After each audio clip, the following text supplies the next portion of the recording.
आप खड़े खड़े आसन करते हो हमेशा।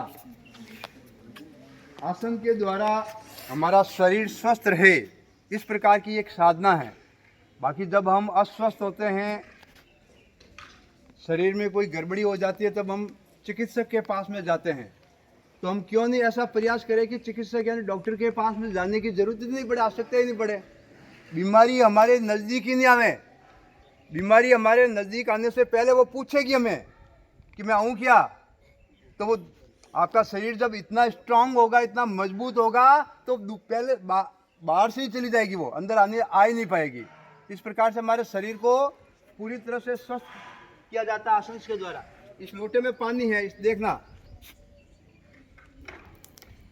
ये कैसा पदार्थ है? पानी तरल पदार्थ है। तरल पदार्थ की विशेषता होती है कि उसको जब स्वतंत्र रूप से गिराया जाता है तो किधर जाता है? वो नीचे की तरफ जाता है।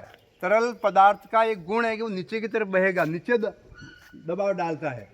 इसी प्रकार का एक पदार्थ हमारे शरीर में भी है। कौन सा है बताओ? ऐसा एक तरल पदार्थ हमारे शरीर में भी है, बताओ। रक्त। रक्त यानी खून, तो वो भी तरल है। तो 24 घंटे हमारे शरीर के अंदर जो हृदय है, वो हृदय धड़कता है और उसको सब अंगों में भेजता है। तो हमारे शरीर के प्रत्येक अंग को उससे ऊर्जा मिलती है। तो वो तरल है, इसलिए नीचे जाने में उसको ज़्यादा सुविधा रहती है। मस्तिष्क की तरफ उसको भेजने में हृदय को बहुत ज़्यादा ताकत लगानी पड़ती है, तो हृदय थक सकता है।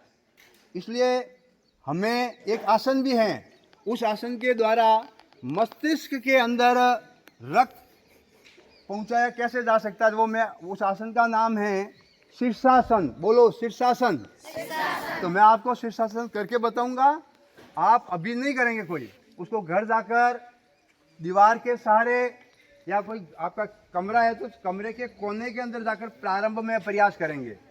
शीर्षासन कैसे किया जाता है आपने देखा क्या कभी? किसी ने नहीं देखा तो मैं अभी आपको करके बताता हूँ।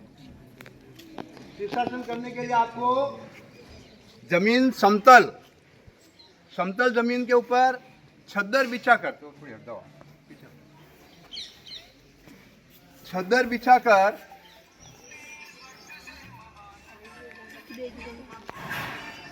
इस प्रकार से बैठ जाना। उखड़ू घुटनों के बल, अंगुलियां इसके अंदर फंसा देना। ये अब इसको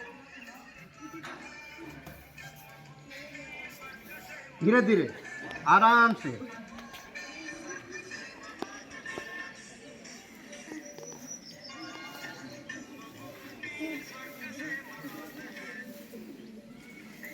ये है शीर्षासन।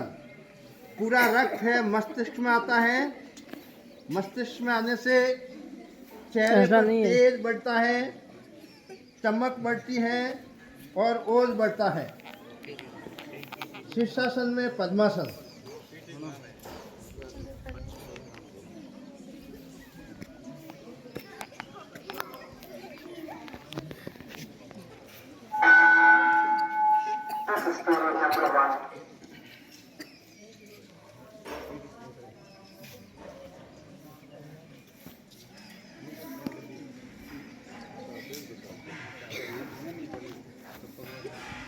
धीरे धीरे वापस आने के लिए पहले घुटनों से मोड़ना, फिर कमर से, और अंत में धीरे धीरे धीरे धीरे धीरे धीरे आहिस्ता आहिस्ता।